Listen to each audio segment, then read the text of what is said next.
va prendre la parole. Écoutez. Bien, mes chers amis, je voudrais vous souhaiter la bienvenue pour cette nouvelle convention.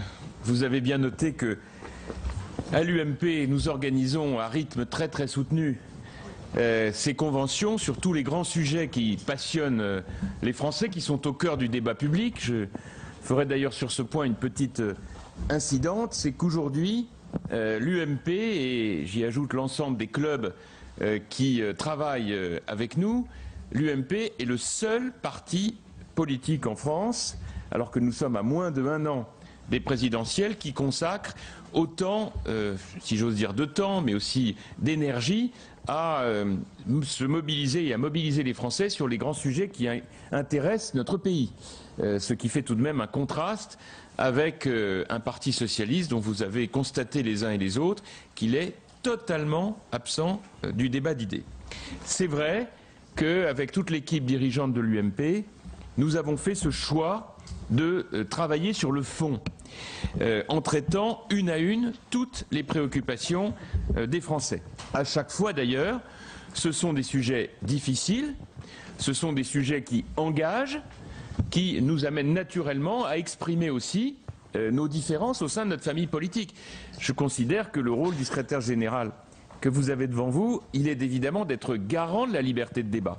Comme d'ailleurs, je suis très attentif à accueillir, pour participer à nos débats, des personnalités qui ne sont pas toutes à l'UMP, loin s'en faut, et qui viennent apporter leur témoignage, y compris du point de vue de pays étrangers, parce que je suis là aussi très soucieux que l'on fasse des comparaisons internationales. Je voudrais d'ailleurs remercier Monsieur l'ambassadeur de Grande-Bretagne en France d'être aujourd'hui à nos côtés.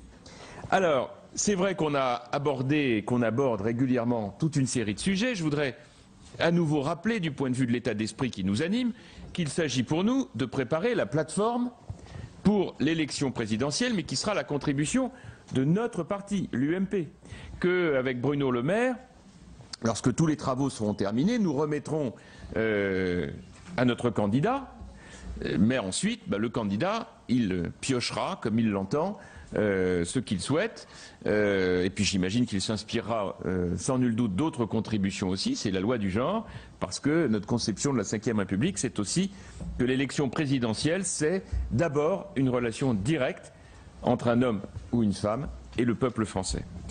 Alors je voudrais qu'on aborde maintenant le vif du sujet, puisqu'il s'agit pour nous aujourd'hui de traiter de cette question difficile, sensible de l'immigration. Avec une première idée qui, en tout cas, me tient beaucoup à cœur, c'est qu'une politique d'immigration, c'est pas fixé une fois pour toutes et pour toujours. Ça n'aurait d'ailleurs aucun sens. Une politique d'immigration, ça doit, par définition, s'adapter en permanence, en fonction des évolutions géopolitiques, bien sûr, en fonction des évolutions sociales ou économiques. Alors ce qui est vrai, c'est qu'en France, la moindre allusion à ce thème suscite immédiatement des réactions irrationnelles de tous les côtés. À l'UMP, l'objectif c'est d'aborder ce sujet de façon évidemment sereine, de façon constructive. Mais je voudrais quand même faire remarquer une chose, c'est que lorsque l'on regarde ce qui se passe dans les autres pays du monde, ces débats-là, la plupart du temps, ne génèrent pas les mêmes tensions ni les mêmes passions. Et c'est très intéressant de l'observer qu'en France, sur ces sujets, on est très vite passionné, et parfois en des termes qui caricaturent d'ailleurs le point de vue des uns et des autres. Du côté du Front National, par exemple, l'immigration est devenue quasiment une rente de situation dans des termes qui sont bien souvent extrêmement choquants parce que exclusivement dédiés à la dénonciation du problème, parfois en des termes qui sont inacceptables pour les valeurs qui sont les nôtres, mais surtout qui n'apportent jamais de solution concrète. Et du côté du Parti socialiste, c'est pas beaucoup mieux, puisque, on le voit bien, bien souvent, ces thématiques sont utilisées aussi à gauche du point de vue strictement électoraliste. C'est la raison pour laquelle l'une des idées que je souhaiterais faire passer aujourd'hui, c'est que le temps est largement venu de faire divorcer l'idéologie et les questions d'immigration. Comme d'ailleurs on souhaite le faire sur le plan économique, car ça n'est pas un problème idéologique, c'est un problème de sensibilité, et puis c'est un problème aussi d'organisation, sur lesquels on doit les uns et les autres tenir compte de tous les paramètres. C'est vrai que du côté du PS, on tient souvent un double discours, parce que d'un côté, la gauche critique notre politique, avec des trémolos dans la voix, et de l'autre, le maire de Paris, par exemple, demande l'évacuation par des CRS d'un gymnase occupé par des immigrants venus de Tunisie. Et puis surtout, le PS devrait regarder ce qui se passe ailleurs. Au Canada, aux États-Unis, au Royaume-Uni, en Allemagne. Par exemple, tiens, sur la durée de rétention administrative avant le retour dans les pays d'origine, nous proposons de nous aligner sur la durée italienne ou espagnole. Or, je n'ai pas entendu les socialistes critiquer le gouvernement espagnol qui pourtant est dirigé, encore pour le moment, par des socialistes. La politique d'immigration choisie, menée par la majorité, elle a déjà permis de faire d'énormes progrès. 28 000 reconduites aux frontières par an contre 7 000 sous le gouvernement Jospin. 100 000 personnes bloquées aux frontières depuis 2007. Face à cela, nous avons un parti socialiste qui est extrêmement ambigu. Alors, pour maintenant rentrer dans le vif du sujet, je voudrais que ce matin, nous puissions travailler autour de 5 grands axes de travail et puis nous allons naturellement solliciter nos intervenants et vous-même autour de cette réflexion et j'ai demandé à Valérie Rousseau-Debord d'animer notre rencontre. Premièrement, une réponse globale et concertée à un défi mondial. Il est étonnant de voir que la question de l'immigration n'est pas encore abordée ou de manière anecdotique ou seconde dans les grandes instances internationales. C'est une question, par exemple, qu'on n'aborde jamais dans les sessions du Conseil de sécurité de l'ONU. Au G20, où des initiatives remarquables ont été prises par le président de la République, moi je pense que c'est intéressant d'imaginer, pas aujourd'hui, mais dans les mois ou les années qui viennent, qu'on inscrive cette question des flux migratoires mondiaux dans les grandes instances telles que le G8 ou le G20. Je pense aussi que la question du co-développement, du transfert de compétences vers les pays les moins développés, n'est pas une question qui est derrière nous, mais devant nous. C'est une question absolument essentielle, et là aussi, il faut qu'on avance. Ça, c'est sur l'approche mondiale. Il y a un deuxième axe sur lequel je voudrais qu'on travaille ce matin, qui est la question européenne. Une Europe qui, sur ces sujets, identifie mieux quelles doivent être ses responsabilités. D'où l'initiative prise, là encore, par le président de la République française, sur la question de Schengen. Ne doit-on pas imaginer un pilotage politique de Schengen, comme on est en train d'imaginer pour les questions monétaires, de renforcer la gouvernance politique, là encore au bénéfice, bien entendu, de notre Union européenne. Que penser, par exemple, d'un État qui ne respecterait pas les règles communes et qui, pour autant, voudrait rester dans l'espace Schengen? Que penser de l'idée d'une agence européenne de l'espace Schengen? Je voudrais aussi poser la question. Il n'y a pas aujourd'hui de commissaire européen qui soit spécifiquement dédié à la question de l'immigration, de l'intégration et du co-développement. Je trouve que c'est une question qui mériterait, à l'évidence, d'être mise sur la table. Donc après le volet de réflexion au niveau mondial, au niveau européen, un mot maintenant, troisième axe, sur notre propre politique. Quelle fermeté, quelle clarté par rapport à l'immigration illégale? Eh bien, elle doit être évidemment totale. Il ne doit pas y avoir, de ce point de vue, la moindre hésitation. Tout le monde sait que la lutte contre l'immigration illégale est un élément majeur de la crédibilité d'un État et par ailleurs le moyen pour lui de lutter aussi contre toutes les filières mafieuses d'immigration clandestine qui, vous le savez, s'enrichissent dans des conditions ignobles, inhumaines et profondément scandaleuses. Conditionner, par exemple, systématiquement l'obtention de titres à une entrée régulière sur le territoire, sauf naturellement en cas de circonstances humanitaires exceptionnelles, peut être une piste. Mais il y en a d'autres sur lesquelles, là aussi, je souhaite que l'on puisse réfléchir. Le quatrième axe, c'est de voir comment on peut responsabiliser tous les acteurs pour adapter l'immigration du travail à nos besoins. Vous savez qu'on a un éternel sujet de débat entre immigration choisie et immigration subie, et en particulier la question de l'immigration économique. C'est une question qui est extrêmement difficile.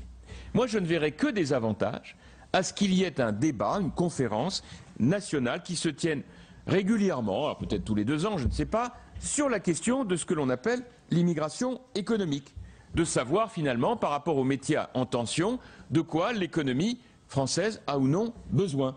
et je ne verrai que des avantages à ce que l'on y associe, ce serait une grande première, les partenaires sociaux.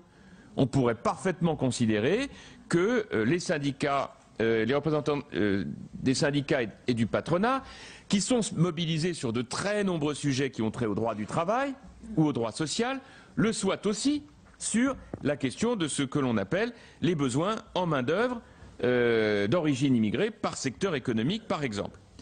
Je voudrais aussi que l'on réfléchisse à la généralisation des contrats d'accueil et d'intégration, qui me paraissent des sujets importants et sur lesquels il faut qu'on avance. Enfin, le dernier point ne vous surprendra pas, le dernier axe sur lequel je propose qu'on réfléchisse, c'est la question de l'affirmation permanente de l'équilibre entre les droits et les devoirs.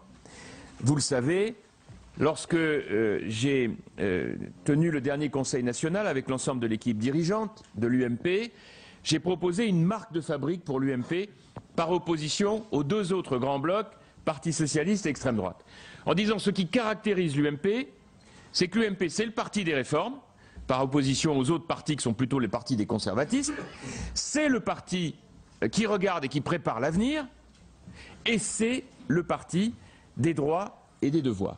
Eh bien, je pense que dans cette question importante et difficile de l'immigration, comme sur les autres sujets de citoyenneté ou sujets économiques et sociaux, ça a vraiment du sens d'avoir une réflexion sur la question de l'équilibre des droits et des devoirs. Par exemple, pour ce qui concerne le conditionnement des prestations sociales au respect des obligations des contrats d'accueil et d'intégration.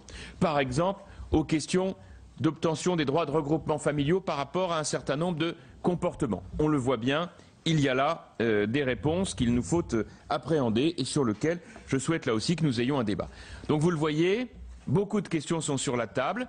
Je pense que c'est très bien qu'elles le soient et je veux dire à celles ou ceux qui régulièrement nous disent « Oh là là, encore une réflexion sur l'immigration, encore une loi sur l'immigration », que c'est ne pas faire de réflexion sur ce sujet ou ne pas faire quand c'est nécessaire de réglementation sur ce sujet qui serait préoccupant.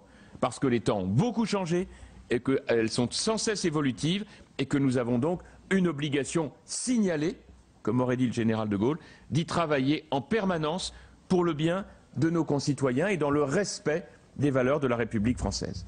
Maintenant, allons-y sur le débat. Merci beaucoup.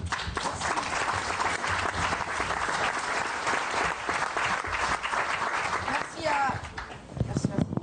Il marche? Non, il ne marche pas. S'il marche, ah, voilà, s'il marche. Merci à Jean-François Copé, bienvenue à toutes et à tous. Rachida Dati nous rejoint. Il s'agit, vous pouvez l'applaudir. Il s'agit pour nous de commencer sur une première table ronde autour de questions liées à l'Europe et puis à l'immigration, une deuxième table ronde sur l'immigration choisie. Mais on va commencer tout de suite par faire une petite photographie de l'opinion avec vous, Monsieur Rivière. Vous avez travaillé à TNS Sofres et puis vous allez nous expliquer en quelques mots, en 6 minutes et 6 points, eh bien, quelle est la vision des Français par rapport à l'immigration et comment est-ce qu'ils ressentent les choses. Vous pouvez aller à la tribune ou rester là, c'est comme vous voulez. Écoutez, je vais déjà ne pas gaspiller la première minute en me déplaçant jusqu'à la tribune et entamer tout de suite avec le premier point qui consiste à rappeler quelle est la place de ce sujet dans la hiérarchie des préoccupations. Et le premier constat qu'on peut faire, c'est que ça n'apparaît pas comme un sujet majeur lorsqu'on pose la question des préoccupations des Français et qu'on cite, qu'on propose l'immigration dans cette série de préoccupations. Ça arrive plutôt dans le bas du classement, cité par environ 10%. Plutôt moins selon les eurobaromètres que la moyenne européenne, qui serait plutôt à 12, beaucoup moins que dans certains pays européens, notamment le Royaume-Uni. On est 3 fois plus nombreux à dire que l'immigration est une des principales difficultés auxquelles l'on doit faire face.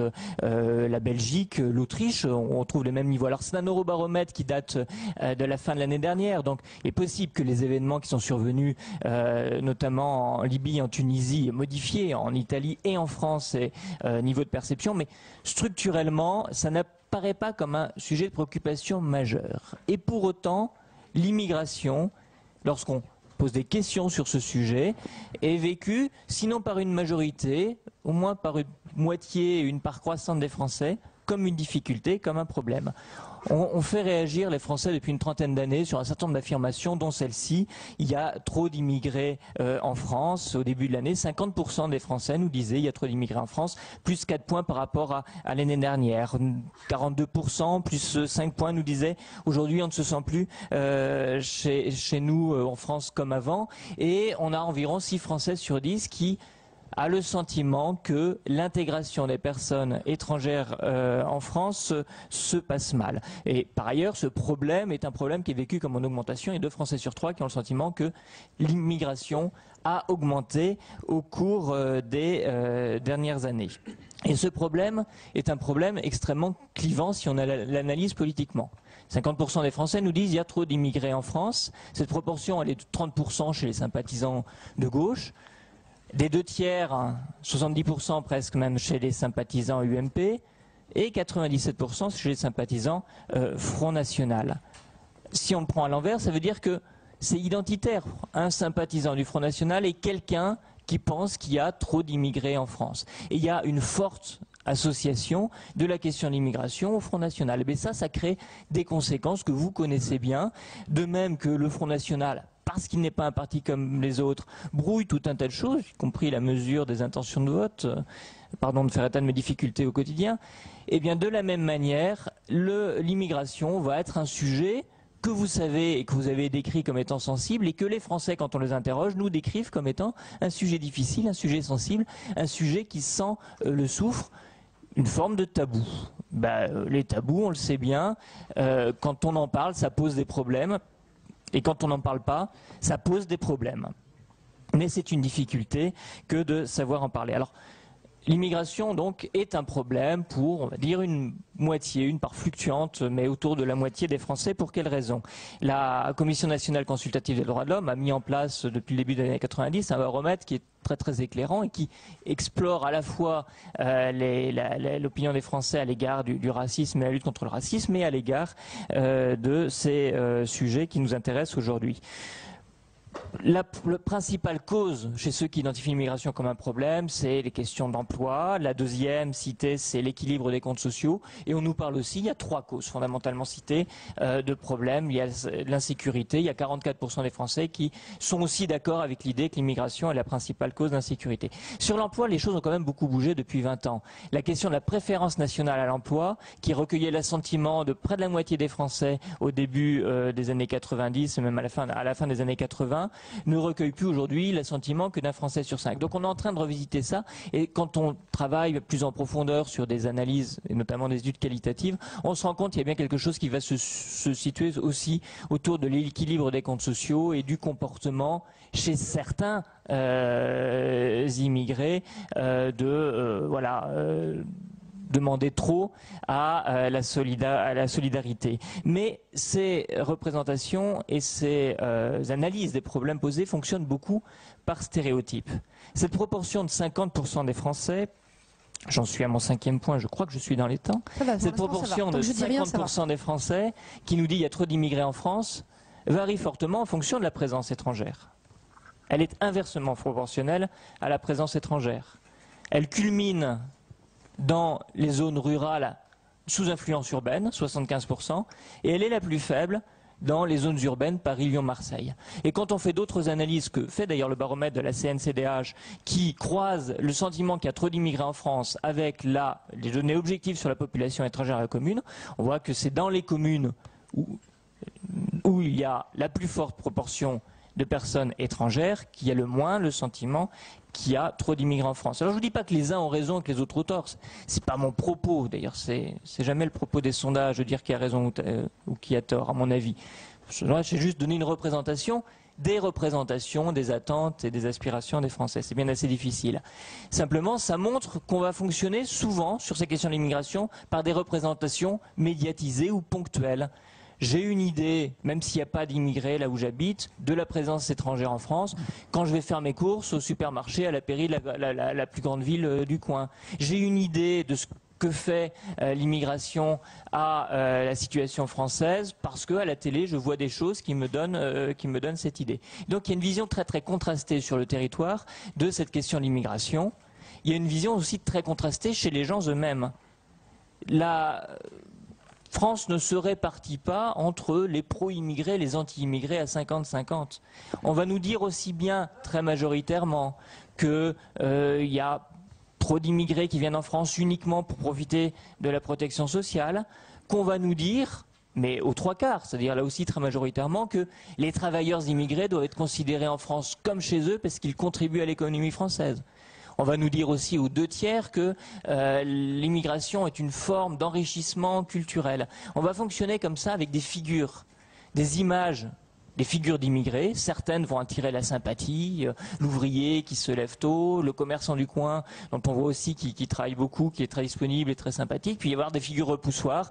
Voilà, une famille qui va en fait user, abuser dans l'esprit d'un certain nombre de nos compatriotes de la protection sociale. La question de l'immigration clandestine, bien sûr, est une question qui pose éminemment problème parce qu'elle enferme dans des situations de précarité qui ne sont pas sans conséquences sociales elles-mêmes. Mais voilà, ça va être par touches successives plutôt que par une vision globale. Et ce qui rend assez difficile d'aborder les questions qui font beaucoup plus appel à la raison, d'immigration choisie, de besoin de main-d'œuvre, parce que là on est sur un registre rationnel, alors que la représentation d'immigration va beaucoup plus fonctionner sur des registres émotionnels, des registres sentiments.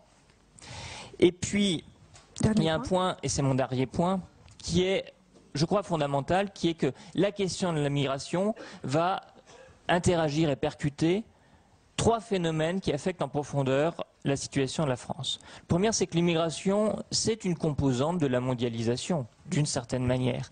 Et la vision de la mondialisation est contrastée. On y voit des vertus globales pour les pays en voie de développement, pour des opportunités pour les entreprises françaises. Mais enfin, vous savez que la conclusion en France est plutôt que la mondialisation, il faut s'en méfier. Et on est en Europe, avec la Grèce, du reste, l'un des pays qui se méfie le plus de la mondialisation parce qu'on a le sentiment qu'on n'est pas armé, qu'on est fragilisé pour faire face à ce phénomène qui est un grand phénomène d'ouverture. Raison pour laquelle, d'ailleurs, on est en attente sur l'immigration de politiques concertées au niveau européen. Il y a plein de domaines sur lesquels on a plutôt un réflexe souverainiste. Ce n'est pas le cas de ce sujet parce qu'on pense que les réponses sont globale. Deuxième point qui est le fait que cette immigration, elle est vécue, lue, analysée dans un pays qui se vit en déclin. Je ne veux surtout pas apparaître arbitrer le vieux débat entre déclinologues et antidéclinologues, mais l'opinion elle a un peu tranché. Ça fait plus de 10 ans qu'elle nous dit à près de 80% que les choses vont plus mal en France, parce qu'on se pose des questions sur les fondamentaux de notre système de redistribution de protection sociale qui semble prendre de l'eau, mais parce qu'on pose des questions sur la société elle-même, un sentiment de délitement qu'on ne va pas du tout attribuer à l'immigration. On a le sentiment qu'en France, de toute façon, il y a un problème de vivre ensemble qui est indépendamment de ce phénomène. Et troisième et dernier point, on est dans un bouleversement culturel profond. Et je vais citer un chiffre simplement. En 30 ans, ça n'a rien à voir avec des sondages, mais je ne crois pas que je suis hors sujet, la crémation est passée de moins de 1% à près de 30%. J'ai des vieux souvenirs d'histoires anciennes où on m'apprenait que les pratiques funéraires faisaient partie des ruptures civilisationnelles, des grandes charnières entre civilisations. Et on pourrait se dire, c'est les modes de vie, etc. Mais sauf qu'en Espagne, en Italie, en Irlande, on n'incinère pas, on inhume. Et dans les pays protestants, on incinère. Nous sommes en train de vivre un changement civilisationnel, je crois, culturel en tout cas. Pourquoi je vous raconte ça? Parce que il faut avoir à l'esprit qu'on est dans une immigration, on n'en a pas parlé, vous en avez parlé, c'était une autre convention, qui est porteuse, notamment du point de vue religieux, d'une grande dimension de diversité culturelle, dans un pays qui, on le dit peu, mais je crois que c'est fondamental, est en train de complètement revisiter ses propres repères culturels. L'immigration n'en est pas la cause, mais forcément, ça n'est pas sans conséquence, ce bouleversement de nos pratiques les plus fondamentales sur la manière dont on va percevoir, ressentir une immigration qui est elle-même un apport de nouveautés dans les pratiques culturelles, religieuses, alimentaires, etc. J'en ai terminé, je vous remercie. Merci, monsieur.